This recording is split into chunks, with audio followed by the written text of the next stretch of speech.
दोस्तों आज हम बना रहे हैं चना मसाला का सब्ज़ी। यहाँ पर देख सकते हैं मसाला बनाने की तैयारी चालू हो चुकी है और यहाँ पर हमारे सब घरगुती सब मसाले आप यहाँ पर देख सकते हैं। इकडं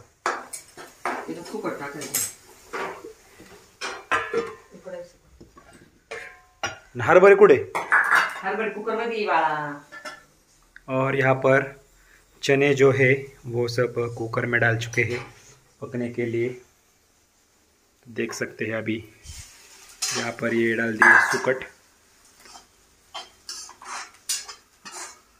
यहाँ पर हम सुकट भी बना रहे हैं, सूखी सुकट।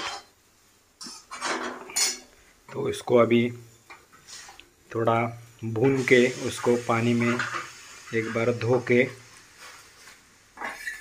आपको अगली रेसिपी बताएंगे।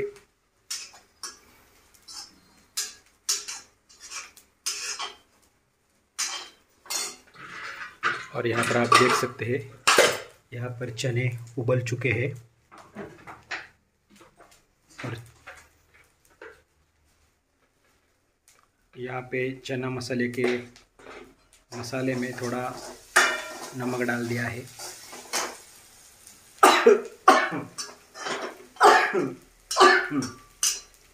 ये है सुकट।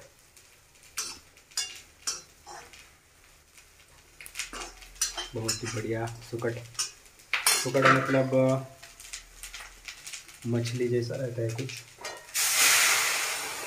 छोटा छोटा। और यहाँ पर चना मसाले में डाल दिया है और यहाँ पर अभी चना मसाला रेडी होने के लिए 5 से 7 मिनट और लगेंगे। यहाँ पर सुकट चालू है और सुकट यहाँ पर छोटे से पतीले में निकाल ली है क्योंकि उसको अभी थोड़ा सा पानी में डाल के धोना है।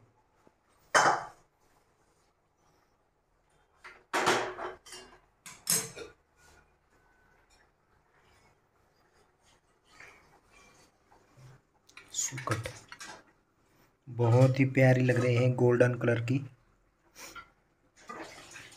इसको जवला भी बोलते हैं, सूखा जवला। और यहाँ पर है हमारा चना मसाला का ग्रेवी है। यहाँ पर ऑयल डाल दिया है दोस्तों। काय करायचं याच्यात? थोडंसं टाक, लय पाणी नको टाकू। बस झालं, ठेव ना। किती टाकती? नको, लय ओतू नको पाणी त्याच्यात।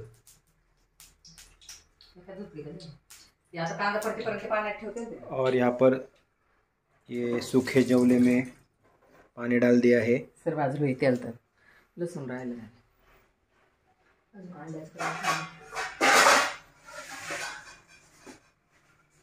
थोड़ी देर यहाँ पर वो जवला पानी में रखेंगे, उसके बाद उसको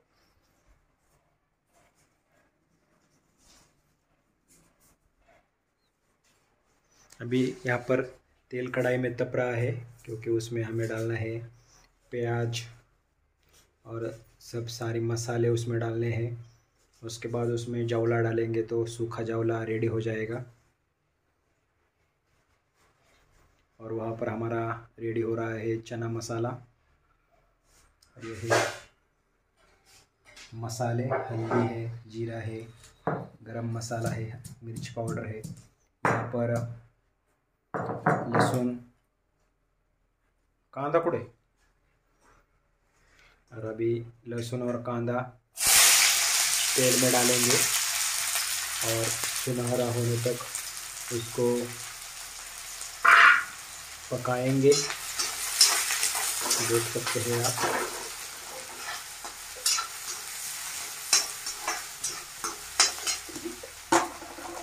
और उस ले मीठ नको टाकू, कमी टाक एकदम। और इसमें नमक कम डालना है क्योंकि दोस्तों ऑलरेडी सूखे जवले में बहुत ज़्यादा नमक रहता है। उसको नमक लगा के सुखाते हैं इसके लिए, और वो खारे पानी का रहता है तो उसमें नमक ज़्यादा डालना ज़रूरी नहीं है। अभी इसमें हमें डालना है गरम मसाला और तीखा मिर्च और हल्दी,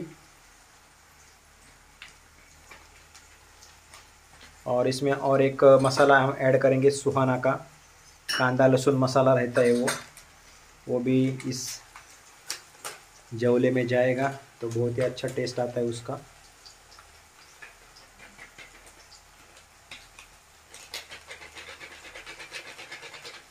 कोणी आहे का नाही बघा? अरे तसं नाही बघत आहे मी, डायरेक्ट आता काढतो नंतर टाकून देणार, मग नंतर बघायचं ज्याला बघ।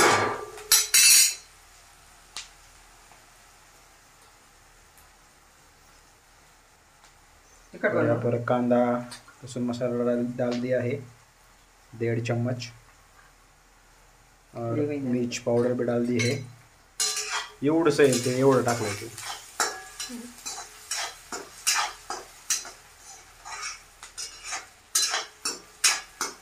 टाकते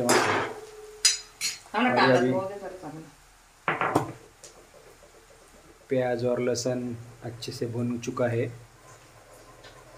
आप देख सकते हैं। और हमारा जवले से या सूखे सुकट से यहाँ से अभी उसमें से पानी निकालना चालू है। उसमें से पानी निकाल लिया गया है दोस्तों। तो अभी देखते हैं, उसमें सब मसाले ऐड कर दिए।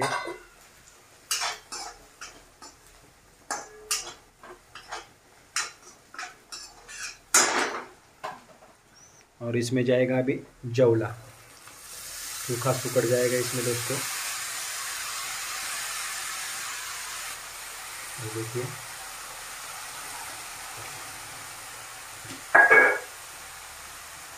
और इस साइड में अपना चना मसाला उबाल के रेडी है खाने के लिए। और यहाँ पर सूखा जवला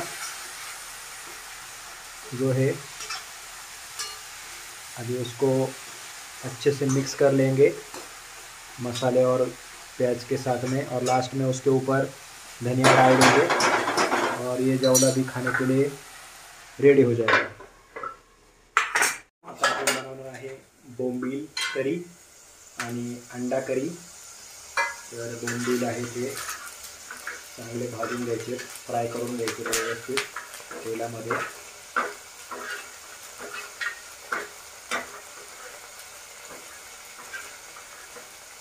आणि इकडं आपण हा ऑलरेडी रेडीमेड मसाला तयार केलेला आहे। याच्यामध्ये आहे कांदा लसूण आलं खोबरं खुरासणे वगैरे याची पेस्ट बनवलेली आहे या ठिकाणी आपण।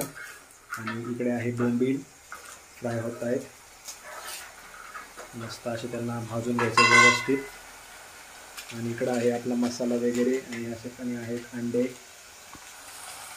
मसाला मस्तपैकी आता फ्राय करून घ्यायचं आहे तेलामध्ये चांगलं पाणी सुटेपर्यंत।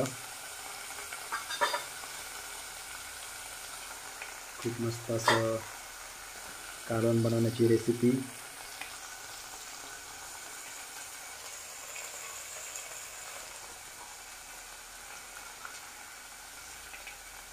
या ठिकाणी आपला मित्रांनो जीरा राईस आणि सुकी सुकट जवळ्याची भाजी रेडी आहे। हे आहे आपलं अंड, हा आहे आपला कांदा, आणि आता बोंबीलची भाजी बनवायची आहे। त्याच्यात आपण मसाले टाकतोय सर्व, कांदा लसूण मसाला मिरची पावडर हळद जिरा पावडर गरम मसाला सर्व टाका टाकलेला आहे मस्तपैकी। आणि हे आता व्यवस्थित मिक्स करून घ्यायचे बघा। खूप छान असं बोंबील पण फ्राय करून झालेत आता आपले। आता हा कांदा सर्व व्यवस्थित साफ केल्यानंतर त्याच्यामध्ये हे बोंबील टाकायचे, जेणेकरून संपूर्ण बोंबलाला हे जे मसाला आहे हा व्यवस्थित लागेल। आणि हा टाकल्यानंतर व्यवस्थित पुन्हा आपल्याला असं मिश्रण चांगलं बनवून घ्यायचं आहे। अंडे टाकते ते नको टाकू, नंतर टाकपा। पाणी वापरायचं, कढई पाणी घालायचं। बोंबीलचा फ्लेवर जो आहे मित्रांनो, आता याच्यात पाणी टाकतोय आपण, पाणी टाकलंय व्यवस्थित जवळपास 1 तांब्याच्या आसपास किंवा 1-1.5 ग्लास पाणी टाकलं आहे आता याच्यामध्ये. खूप आता याची एक उकळी घ्यायची मस्तपैकी आणि त्याच्यानंतर मग आपलं जेवण रेडी होईल.